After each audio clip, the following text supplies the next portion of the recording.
Hello and welcome back for part 34 of the Von Carstein Lord and Hero Only campaign. So had a very successful run of battles with Isabella, wiped out a big stack of dwarves, more or less wiped out two armies of Empire troops. They got away with a little bit here, but pretty decisive blow to them as well. Deliver your missive and then get from my presence. Yes, looking at this, Visenland do have some troops left, but a lot fewer than what they had. And what about Clan Angrund? Ready. Okay, they're still quite strong. Yeah, I wonder where their armies are. I don't see any military presence here, so maybe somewhere else. They're not at war with Grimgor. Wonder if I can do anything about that. Grimgor doesn't exactly like us either. I'll hear what you say, so I can shove the words right back down your throat. Yeah, he doesn't seem too interested. What if I go to war with Clan Eschen?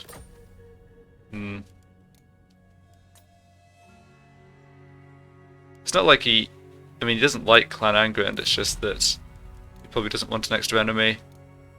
Let's just see if there's any chance of swinging this. No, I think Clan Angrund are probably a bit too strong on paper to make it worth his while. Well, that said, I would say I made 10, 14,000, something in that range from just the battles I fought this turn.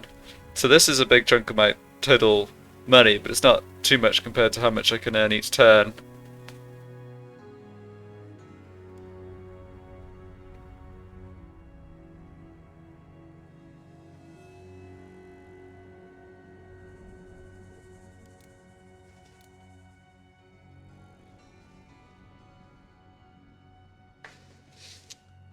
Okay, this is tempting, but I think I'll reconsider for now.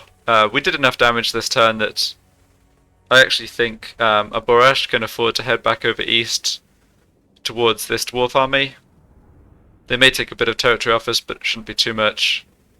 And I think Vlad and Isabella can clean up Visenland and then get after Clan Angrund pretty well too.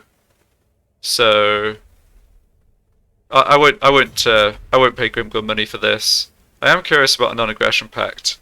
So any reason not to do this? I mean, my feeling is like I've got plenty of territory to expand into in principle. It's just a case of timing. And coming down into the south, into the Badlands, and fighting the Orcs is just not on my list of things I want to do. I want 3,000 gold for it. Okay. Can I pay you a little less? Not likely. No.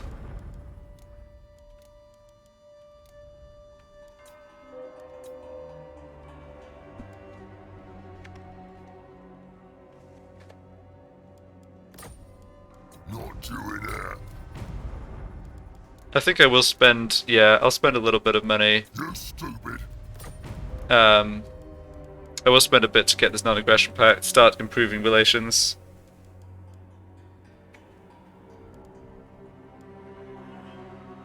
Yeah, he doesn't have anything against us except great power and aversion. It's not like we have a treaty with somebody he likes or doesn't like. We've been more or less just fighting everybody since the start of this campaign. Okay, so how much do you want? Like 3,000? Oh no, wrong way. Offer. Alright. Okay. I mean, that'll make diplomacy with the Greenskins at least a little easier in the future, and it really didn't cost me too much. More mausoleums to defile.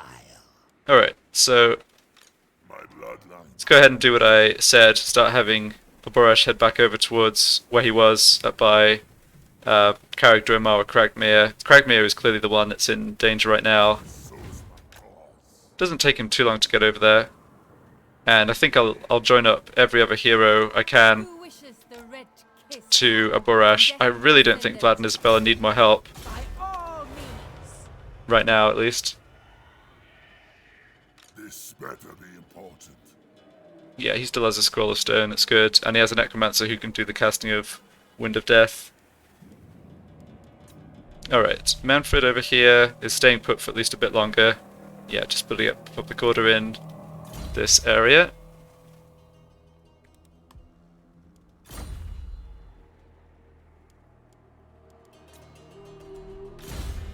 And... oh, right, I've got a bunch of skill points from the battle Isabella was involved in. Fair enough.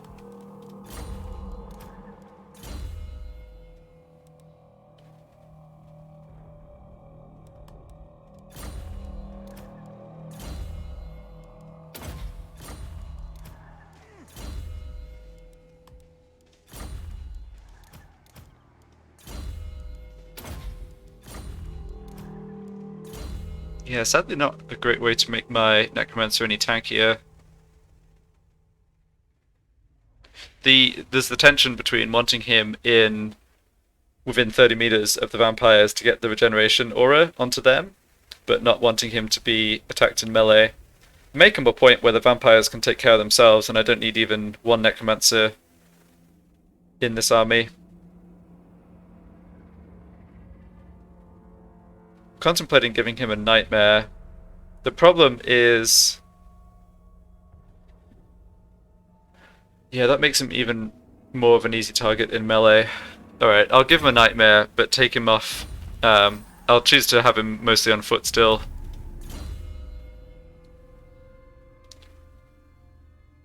Seems like an option worth having. I have I made the same choice on other Necromancers in the past, and I'm not sure I ever bothered trying them on foot. The corpse carts are just too slow and vulnerable, which is too bad. Anyway, on to this vampire. So, do I need any of these other points? I don't really need leadership, I don't need soothsaying. No, so I think she can finally start going for magic. And this vampire's in exactly the same situation. Yeah, so magic for you too.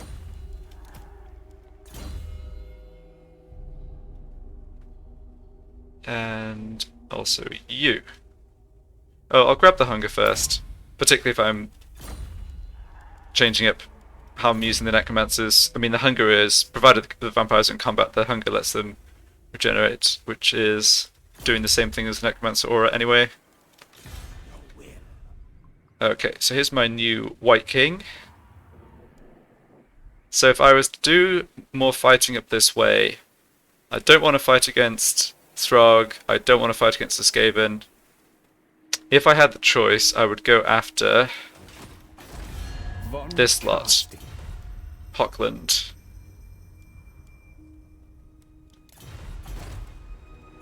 Yeah, so there's Hergig and Brestkeep, that's a nice, pretty small province to take on, and then there's Middenheim, but that's split with Reichland, that's less good. Okay. That's still fine. Oh, this is under siege. Are they fighting Skaven? They are fighting Skaven. Oh, but they're also fighting Reichland. Ouch. What do you want, creature? Yeah, good luck with this one, buddy. Don't know how much land they have, but yeah, fighting both Reichland and Clan Mulder, they're not going to last long, I think. Alright, so I think all of that considered, this Necromancer and my new White King can come over, keep an eye on Hockland. Commandment available down in around here. Oh yes, of course, because I now own both of these territories, so let's grab more corruption. I'll keep taxes on. We're losing public order, but that's only because of the recent conquest. And nice, I have another capacity for White King here. Very good.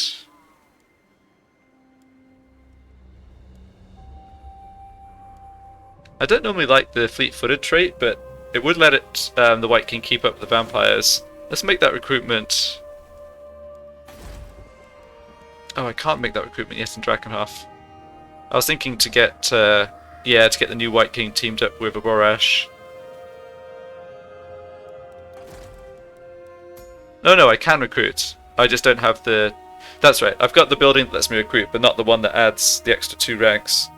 That's fine, I think. I'll go for a fleet-footed White King here.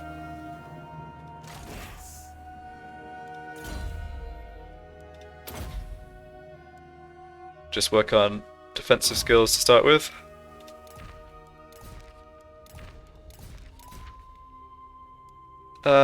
Sure. Recruitment cost down for Banshees. I'm not sure how useful that'll be, but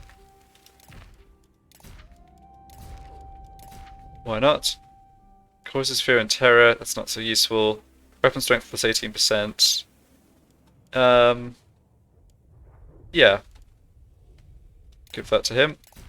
He's certainly going to be working on his melee skills. Probably shouldn't give him good armor because he's already well armored. I feel like saving the best defensive magic items for my more vulnerable and important characters like Necromancers. It's interesting that you can give Necromancers armor, or Spellcasters armor in this. There are definitely restrictions on that in Tabletop Warhammer. Okay, so a Borash is going to be joined by at least these two, possibly more vampires, or more heroes. Yeah, we'll just have to see what Thorgrim's up to. I don't think I want to recruit a Lord here to increase the defences. I do have 14 units and full walls, so it's not going to hold, but it'll give them, take at least a turn or two for them to get past that.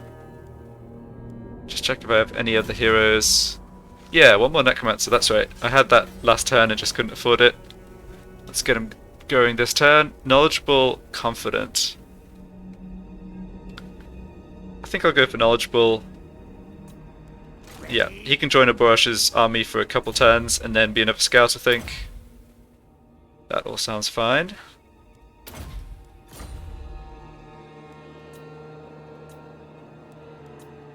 Give him a bit of defenses. Although he doesn't have to actually join in. Yeah, he can hide in the woods. Yeah, never mind. He doesn't need defensive items. Just give him the usual public order stuff. Okay, so I think that's all my army and hero related goings on. Let's come back to Solent. So this we can demolish. This I can demolish too. Yeah, don't need these buildings at all. So defences going up in Steingart. What can we get going here? So neither of these settlements actually have a resource building. That's unusual. Or at least, yeah, most of the regions in my other territory have a resource here or there. But I guess that lets me just focus more on corruption and gold. So, and public order, I should say. Yeah, so let's prioritize them. Alright. Okay, caricature in public order is finally stabilized. Yeah, so that lack of corruption will decrease slightly, but only slightly. Uncertainty, -2 per turn. Yeah, I'm just looking and trying to decide whether there's any chance I can put the taxes back on, but at -92 I don't think it's a good choice yet, unfortunately. Yeah, I never could take a Nashrak's layer back, that's interesting. I thought the Skaven had that, and perhaps they did, but the dwarves retook it. Who shall we destroy? Just go keep an eye on that. Necropolis awaits. I'm assuming they have troops here because they recently came in. Yeah, Angrund. Fair enough. Darkness come. Yep, sharing territories with Skaven and dwarves is difficult when I'm trying to build up the corruption, but even though I'm not making money right now, I'm still holding the public order. So there's that, I suppose. Zufbar, yeah, so I would like more growth here. Let's hold off on any more development because of uncertainty about where these dwarves are going. Drakenhof, pretty close to getting up to tier 5, not quite there yet. What does this do?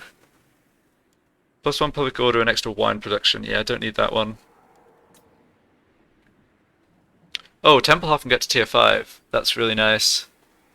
Yeah, big chunk of money of course, but very important to do that one. Up this way. Yeah, Essen needs walls, that's there.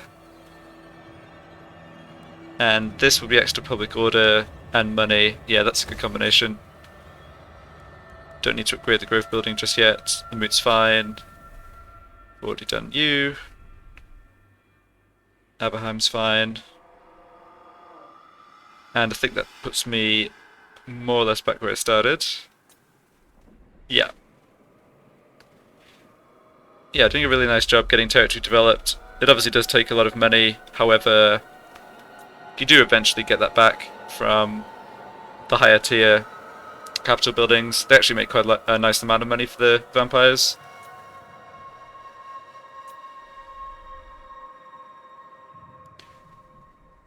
More time we can go for this. No, it's okay. I don't think I need to prioritize that.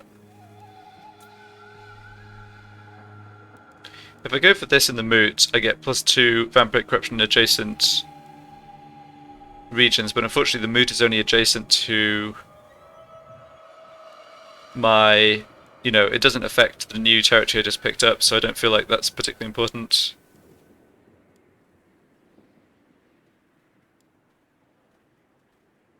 In fact, oh, I see what's happened here. Yeah, there's a huge boost to this because a Borash just happens to be standing there. I was thinking I could demolish this, but let's not do that yet. Okay, got a lot of money left in the bag, but I think that's totally fine. Definitely will have more to spend when my settlements get up to tier 5. I've been holding off putting more money into upgrading these growth buildings. If I wanted the extra hero slots, necromancer slots, it would be good, but I don't really, and 3,000 is a bit much for a little bit of extra growth, I think. So let's leave that. Yeah, deliberately not building here because it's likely to get besieged. Okay, looks good. Don't think there's anything else I need to do. Just have to see what the dwarves go after. I'm assuming they come down here and they siege to Cragmere, but who knows with the AI.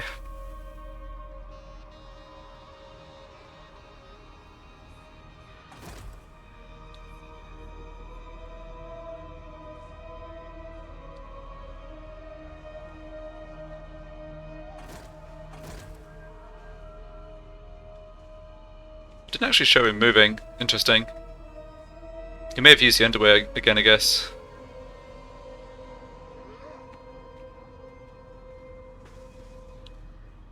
Reichland. Ah, Wintertooth is fighting against Vizsland and Reichland.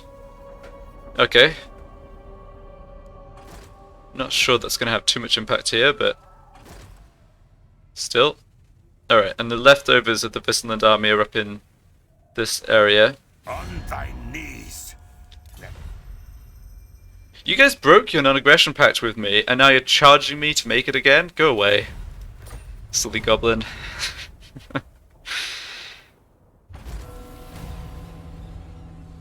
Recruit tank. Okay, deal with that in a minute. Leadership fighting men or raise dead castle, that doesn't do anything for me, so get that. So where did Thorgrim go? Looks... no. I was going to say it looks like he hopped back across the mountains, but military presence would suggest otherwise. True king. Yes. Oh, he's up... hold on. He stayed in my... oh. He's going for Drakenhof. Oh, he's using the underway to hop across my territory anyway. Okay, I guess I have a good look at his army here. Gyrocopters are a little annoying. I mean, it's definitely a solid army. I don't know why there's this random unit that's low on troops. I guess the others are too. He's saving himself attrition by moving the underway stance. But the fact he hasn't started a siege means I think I have the option to catch him here. Yeah, I was concerned that he'd lay siege to Cragmere and actually launch the assault the turn after because of Borash couldn't make it up there. But that will not be the case.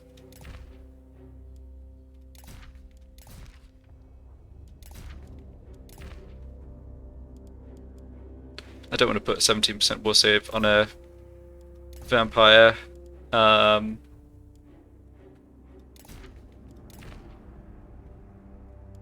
frankly, that other stuff isn't really doing much. I will not betray you. there any chance he attacks Drakenhof and launches the assault on the same turn? I don't think so. We've got a full stack of Garrison. I've got a lot of Graveguard, a lot of Black Knights. I've got some garbage in here too, but No! I think we should be okay. I kind of want him to come attack a Borash actually, because Do you need that would give me the opportunity to retreat. It would leave him stuck in my territory, taking attrition, and make it easier for us to then go after him. Now that said, I don't actually think a Borash would need to retreat, because I will alone. got pretty nice army here now.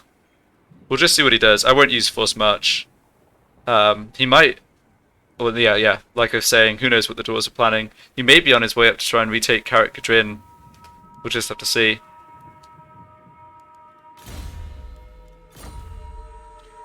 Okay, so Isabella is back to full fighting strength, more or less. Well, I shouldn't say that. She's recovered. Oh, and I can launch the attack straight against Visenberg. That's excellent. Not. And they don't have walls there. No. So they have troops here, and what's in Nuln? strike out? More troops in Nuln? No. Okay. Then go. Well, this looks perfect. Let's just go 1, 2, 3, try and take these settlements in the next 3 turns.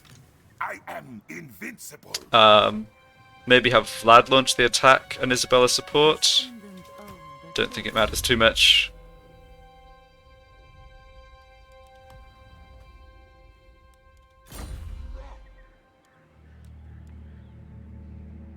Yeah, we can't. It's not like we could take both of these in the same turn.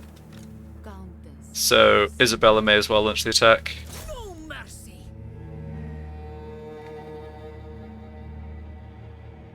Shed their blood.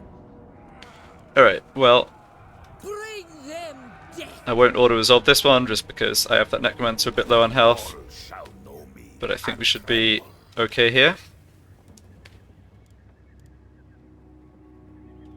Yeah, just remember to turn off the taxes here. Don't want to be dealing with revolt. It will take a couple turns to get public order and corruption going.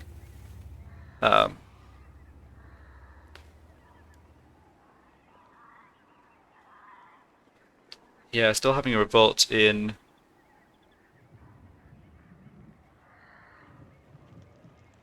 just a few turns. That's okay. Yeah, that's fine. That shouldn't. It is night. The threat of revolt is not worth wasting a turn sticking around there to pad the public order. If there was a revolt, you know, we can plan and deal with it. Anyway, back to Visenberg.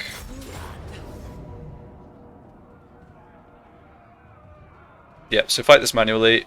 There's an Empire General on horseback and the Captain on foot. Alright, stick this banner here. Let's just Kill them. check my Annihilate them. mounts. Yeah, I think this is a situation where I don't want my Necromancer on the horse. Massacre them. Just makes him an easier target. If everyone was mounted, then having the Necromancer mounted could be kind of useful, but I don't think that's the way I want to go. If I was against an army without missile troops, right, that's when having the Necromancer on the horse would be good, yeah. Or, yeah, where I could actually keep the Necromancer out of combat, just use extra maneuverability. But against the Empire and the Dwarves, they're both, you know, they both have a reasonable number of artillery and missile units.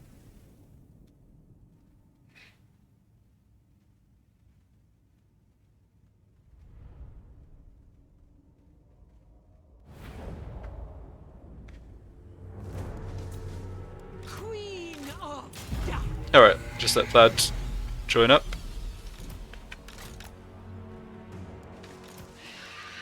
I'll bring the Banshee into fight. She did fine last time I tried that. She also benefits from the regeneration aura. So... And yeah, the fact she has physical resistance is kind of pretty analogous to armor. In some situations it's even better, like against enemies with lots of armor piercing damage, such as enemy lords and heroes. she's actually probably a bit better defensively than the vampires, Vampire. because that the Empire captain or whatever would do a decent amount of armor piercing and just goes all the way through this. Anyway, let's sort out what else I'm doing here. Your desire? Vampire. Very well. The living will join us. Necromancer. Just have access to, make sure I have Arcane Conduit easily available. Yeah, plenty of magic.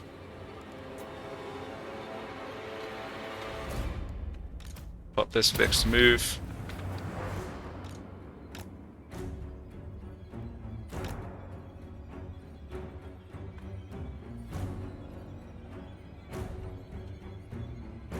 Alright, here are our opponents. So they're gonna start firing at us, right? Whereas there was an artillery unit. Yes, Hellstorm rocket battery, it's over here. Alright. Well, the fact it's over on that side of their line makes me think I could maybe advance through these trees, although I'm sure they'd redeploy. Swiftly. Yeah, so the main thing I want to do here, of course, is get that initial Wind of Death down to do as much damage as possible to the infantry. Isabella's pretty close to being able to do that.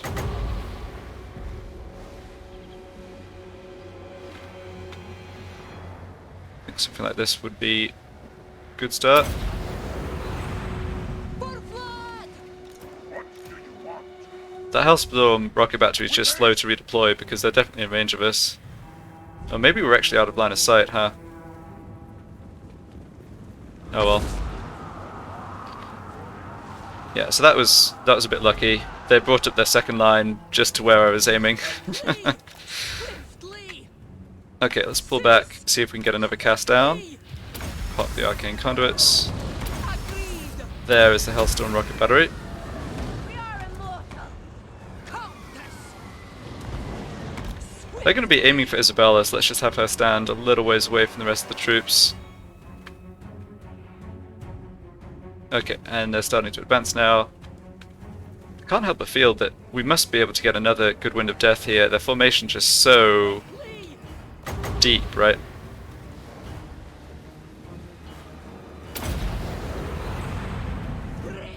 Ah, they're moving a little too slowly. That should still be good. I kind of skimmed them, didn't it? I mean, she has 300 kills after those first two casts. Can't be too disappointed there. So we've got Empire Knights coming in. Let's go ahead and come up to fight them. Start popping all my combat buffs.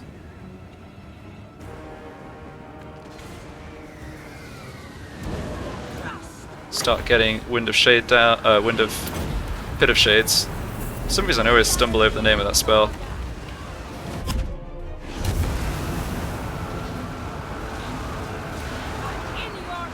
Another one over here.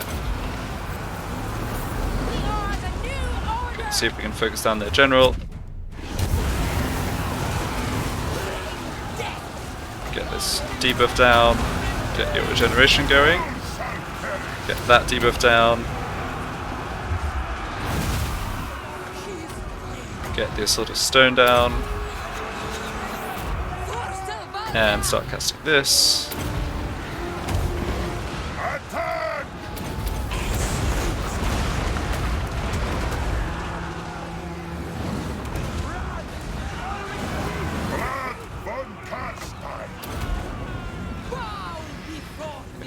See if we can kill this lord or hero. Yep, he's routing. Okay. We did pretty decisive damage to them with magic there, I believe. Yeah, 500 kills in Isabella. Nice. I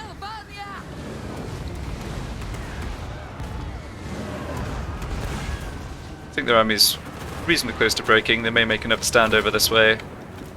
Drop a Pit of Shades down with a big clump of stuff. Yep, the generals went away again.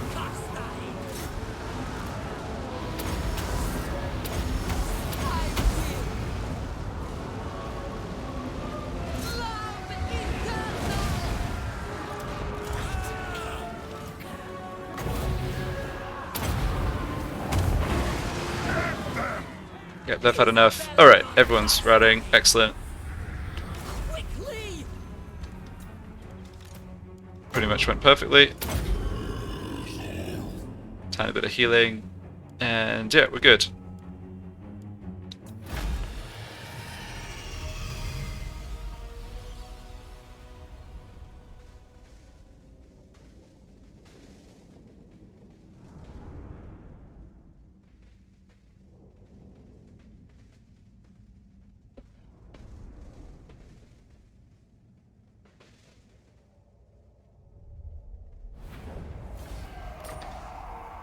Okay, just occupy this. No mercy! Research rate up, very nice.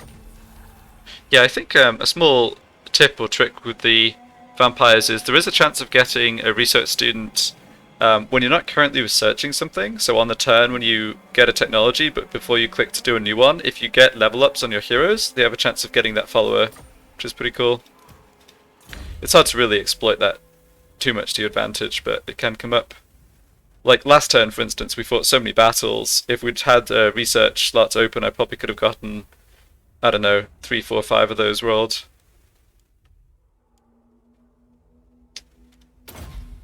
Oh, hold on a second. So I've got 5, 6, 7, 8. I've got 6 more skill points with Isabella. So 1, 2, 3. Then 3 more after that. That's fine, I think. Don't urgently need this stuff. Could get a bit more slight combat stat boost. Let's go for Master Strike for extra offensive damage. Don't think Isabella's defenses are really the limitation. At some point I should go do that, teleport up to that quest battle that I messed up before. Against the Beastmen, but let's not risk that right now. Yeah, so I don't need to pick up duplicates of Dark Benediction. Not a priority anyway, because it doesn't stack, and I already have one of the vampires bringing it. Oh, now I have to make this sort of awkward choice with the Law of Death. Yeah, so the big problem with the Law of Death is that these 3 spells are all pretty mediocre.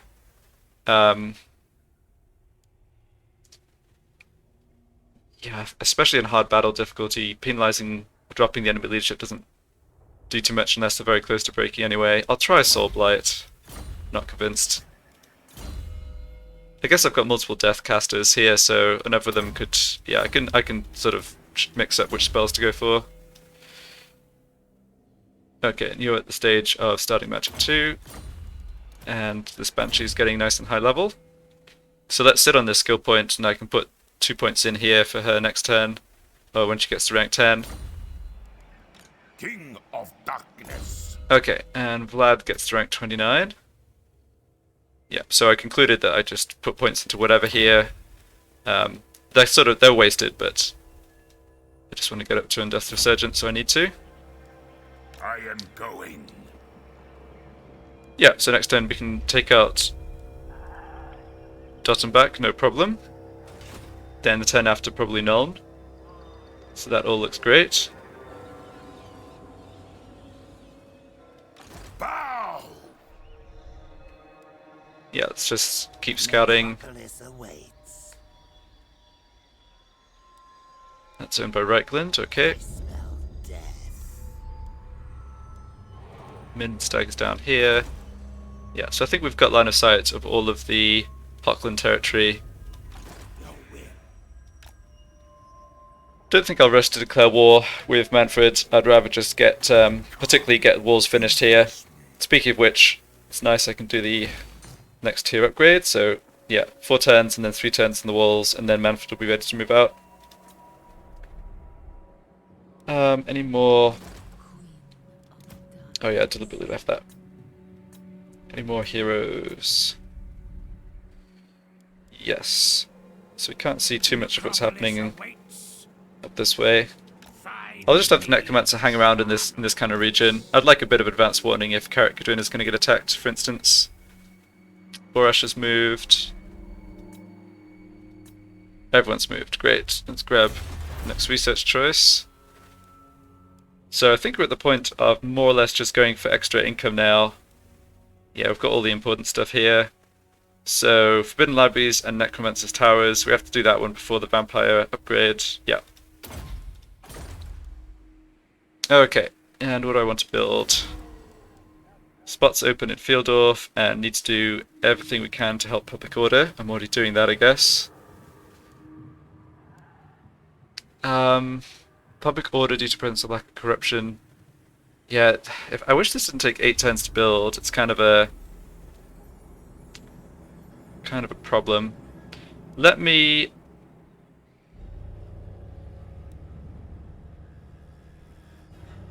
It's tempting to go for another tier 4 building, but I don't want to invest too much in Fieldorf because I can imagine getting a little stretched over the southern front. I'm not going to be back here for a few turns. Clan Angrund could come attack us. I think with that in mind, let's go for the defences. And I can start building the Crypt Keepers building to help with lack of corruption. I can always cancel it a few turns in and get the money back if I need to. I think that's fine. Okay, and in Wissenberg itself, we get to just make some money from demolishing useless buildings. Fair enough. And turn taxes off. That's not making enough to help.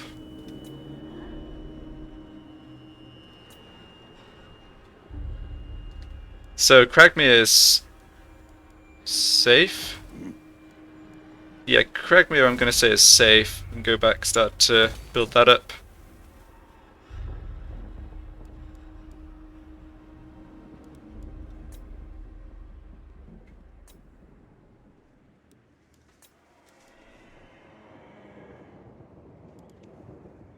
It's interesting that I kept this building here. It actually is kind of nice.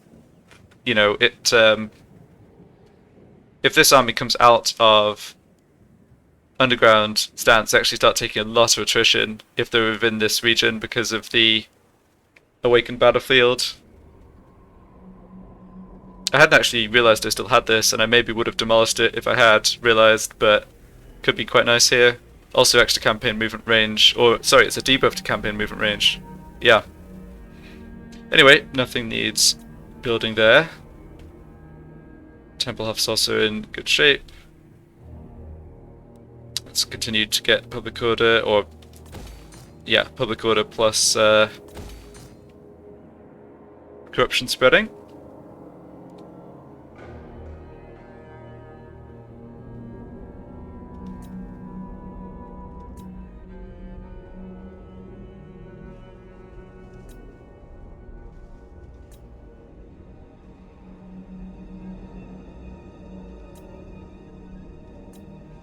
Okay, I don't think I have anything else to build, so I think I will go ahead and...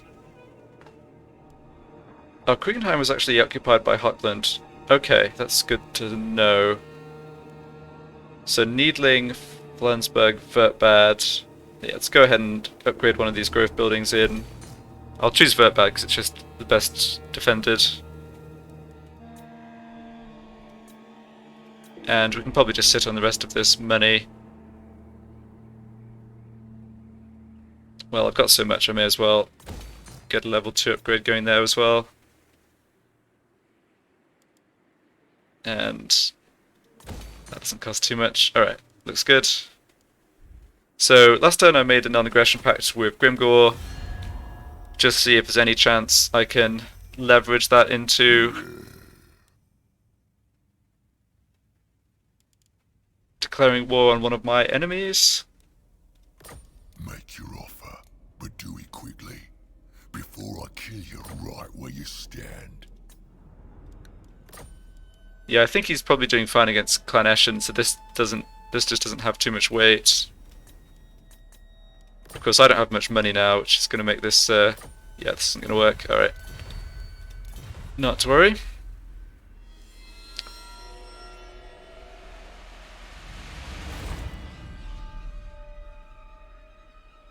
Yeah, Public Order's going to go ahead and tank here for a few turns, just to keep an eye on it, but I've turned off the taxes, which is all I can do, and I'm obviously building the buildings to help mitigate. So the main thing coming up, I think, is this question of this, how we deal with this dwarf army and where it chooses to move.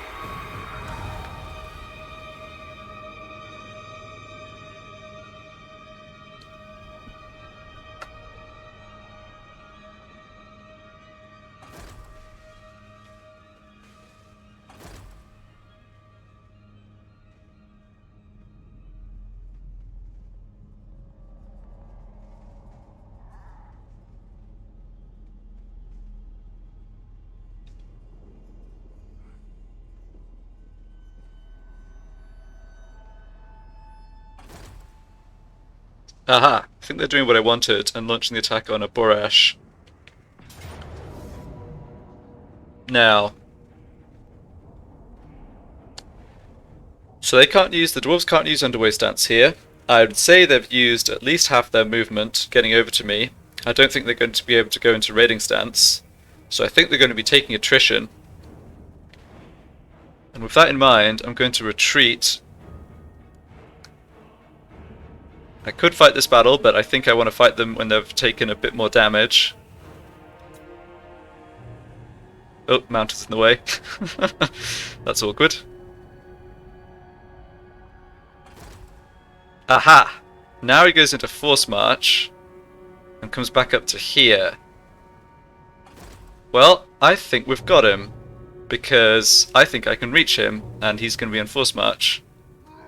Okay, Clan Angrund sent an army down here. That's good to know about. Might have to respond to that actually. Yeah.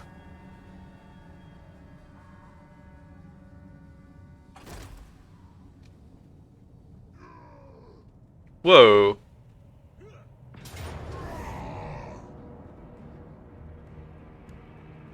I guess I'm at war with these people.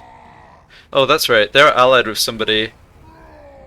Oh, that sucks. Yeah. I lose quite a bit of gold here. Well, it's fine. I lose a bit of gold here from investing into Fieldorf. I did not anticipate being attacked. Are they just attacking right over our walls? I guess they are. Yeah, because our walls are at full strength, but my garrison's so weak that I guess they just look at it and think we can take them, which is obviously true. Yeah, we're not going to win this battle, obviously. They're not particularly dangerous troops. They've got lots of handgunners, which is... I mean, from their point of view, that's a good unit for sure. Oh well, rip. I forgot I was at war with the Border Princes, and I didn't realise I'd come attack without laying siege for 10.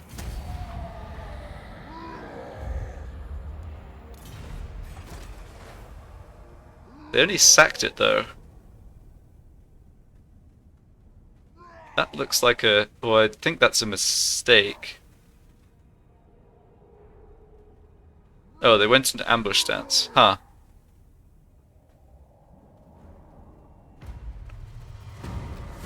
Interesting. Okay, also completed this objective and got an extra 11,000 money, which is great.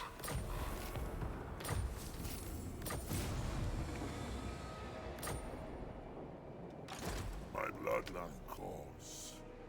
Oh, Thorgrim. You messed up, bro. You messed up pretty badly, actually. This is not Oh wow, look at how much attrition damage he took just from walking up here and back. Yeah, that's the power of that building I was mentioning. Because these units are at 80 out of 80, and now they're not quite down as far as the red bar would show. Because part of that is also like a prediction for the next turn, but they're also on force march. They're not going to get it next turn. So happy with how that's resolved itself. The situation here is a lot worse, though. I mean, I don't know. I guess they didn't just capture Fieldorf. Absolutely not. Be gone.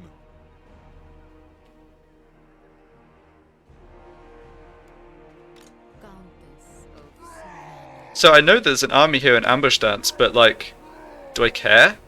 I mean, I don't think so. I could also make this attack. No, that's going to get me ambushed though.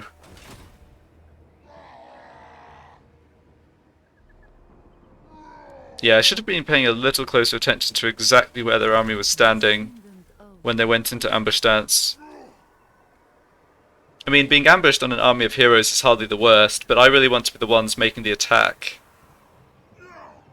I think if I could attack from this angle, I could get it to work, but I'm just concerned I run out of movement. If I come through this way, then I get into... oh, hold on a second. Getting here is 10% movement left. Going to here is 10% movement left too. Alright, I'll tell you what I'll do. Let's move Vlad. Move Vlad over here first. Vlad's got lots of movement. Just trying to estimate whether... Okay, so if I get to here, I have 10% left. If I get to here, I have 10% left, which is the more direct route. And I do still have enough movement to launch the attack. So let's try going the other way and see if I avoid this ambush. If I don't avoid the ambush, it's not a problem. I guess Before me. move that up a little closer. Yeah, I don't need to take that level up still. Yeah, because now she goes in this way. Ooh. Yeah, it's very tight on the movement allowance. I think I just about get in there.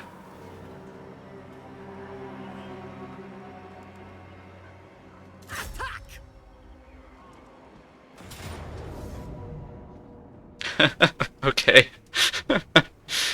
Okay, so yeah, the only slightly bad thing here is that Vlad isn't in support, but I was thinking their other army would be close enough to support, and I'd be lightning striking them anyway, so that's why I didn't move Vlad up close enough to actually reinforce. Okay, so that was a slight issue. It's fine though, but the bigger question is why on earth would they leave their two armies too far to reinforce one another and have this army just like force march out of reinforcement range?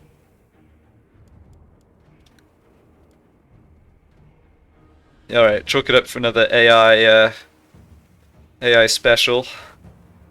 Anyway, lots of enemy troops, obviously a full stack, but between being on force march and slightly depleted and the fact that most of them are garbage, tier 1 infantry, don't see any problem here. Yeah, I mean, one of the best ways to use ambush stance is how I try and use it if I have multiple armies, where you have one army as like the bait that's not in ambush stance, the weaker one, and then right next to them you stand the army that is in ambush stance. But the AI obviously didn't quite get the memo on that one.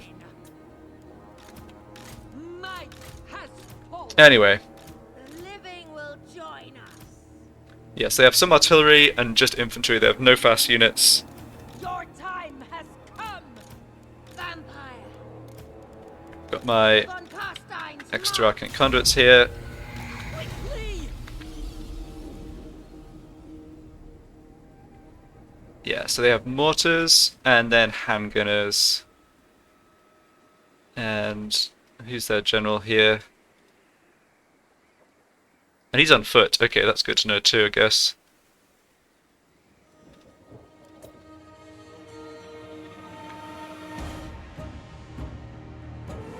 So just usual strategy with Wind of Death, I think. We're slightly shielded from their missile fire by this set of trees. Gonna take some mortar fire, but we can live with that. The decisions by this faction of the end turn are just make no sense to me at all. So the fact they went into ambush stance with their other army means they had enough movement to occupy. They could have sacked Fieldorf, which is what they did, but then occupied it, which was surely better than the decision they made. Oh well. Swiftly. What can you do? Lament the poor AI and then crush them for it. I guess that's what I can do.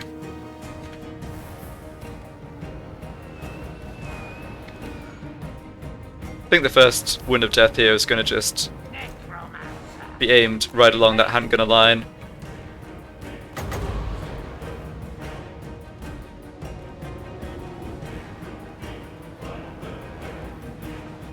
Alright, if they're going to move, never mind.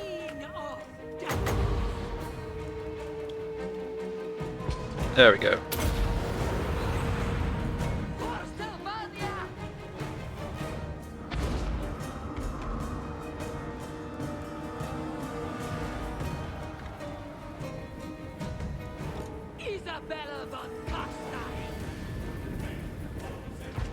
Yeah, their melee infantry here is not too dangerous. They're not great swords.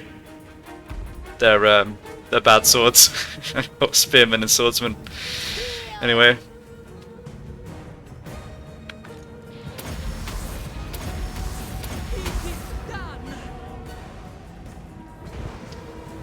Okay, definitely some really juicy bit of shade casting that I can get started on. We are immortal.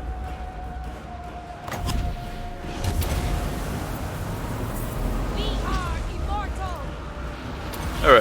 And pop all my combat stuff down.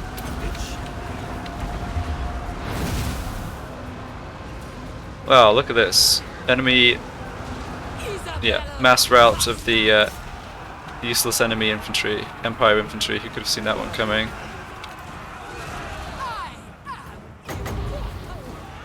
Oh wait, it's always what happens.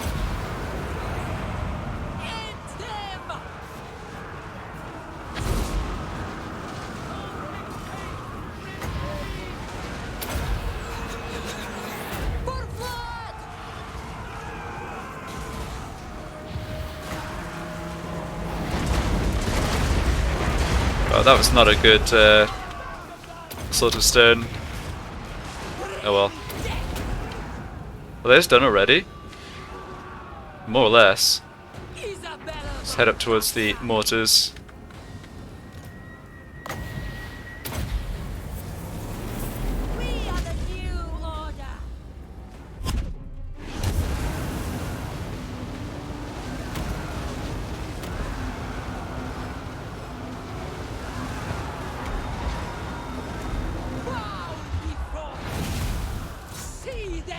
I think when I beat this army, I may deliberately... Yeah, we'll see about what I do with the army that's in ambush stance. I want to be able to stand within reinforcement range of the city so that Fieldorf doesn't get taken. I think Isabella's going to be out of movement though. Having Vlad trigger the ambush is bad, because if they actually launch the ambush then he'll be fighting them on his own, which isn't what I want.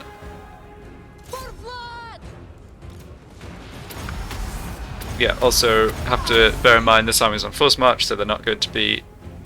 None of these units are going to be surviving.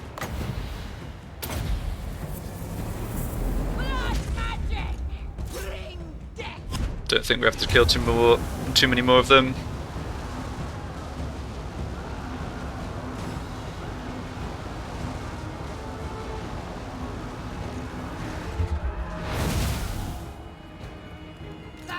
There we go. Very nice. Well, I was kind of concerned when I saw Clan Angrund coming in and almost 2 full stacks from the border princes, but yeah, when they blunder like this and let me just pick off one of their armies for free and pointlessly go into ambush stance with the other, it's like, well, kind of undid any advantage you could have had there.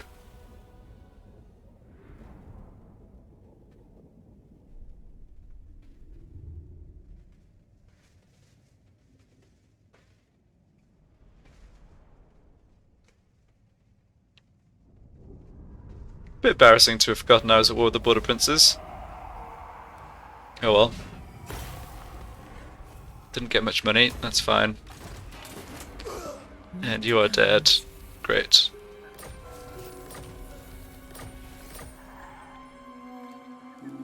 Yeah, so here's the deal. I know there's an army in ambush stance right here. I want to have Isabella... Oh wow, there's 2 stacks. Oh, that could be a problem. Huh. I did not realize that there were 2 stacks of Clan Angrund. What is unthinkable? Interesting.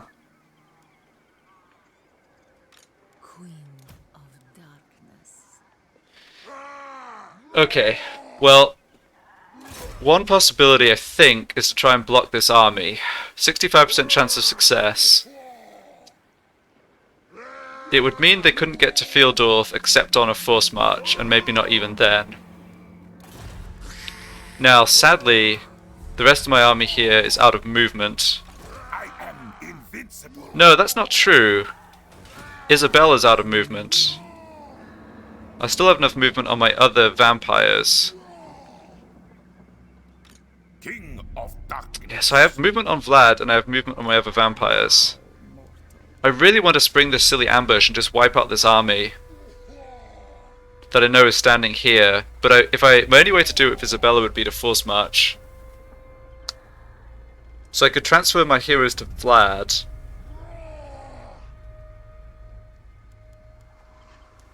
Okay, let's just do these rank up points while I think about it. Also have the battle over in the east with sorry, a Borash against Thorgrim Grudgebearer that I might actually handle first, because this situation needs a little more thought. The fact there's 2 dwarf stacks is definitely a bit more problematic.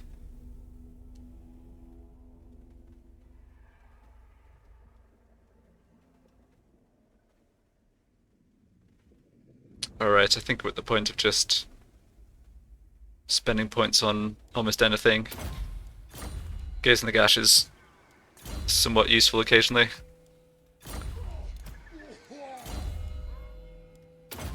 Go for this. You can work on pointing that. Yeah, so let's make this attempt with the Banshee and then reconsider the next move. Not disgrace my ancestors. She can't yeah, she can't hit the other army. Okay. So Black Army, 65% chance of success. Succeeded. Alright, that's nice. Yeah, that's without any points in Black Army. Although, yeah, the points here actually only increase the effect, not increase the chance of success. Don't think so. Yeah, so they can't move too far here, although they are on raid stance, so if they come out of raid stance they possibly can get further. Cower before me. Maybe that ambush stance was not so stupid after all, and it is causing me a bit of inconvenience here.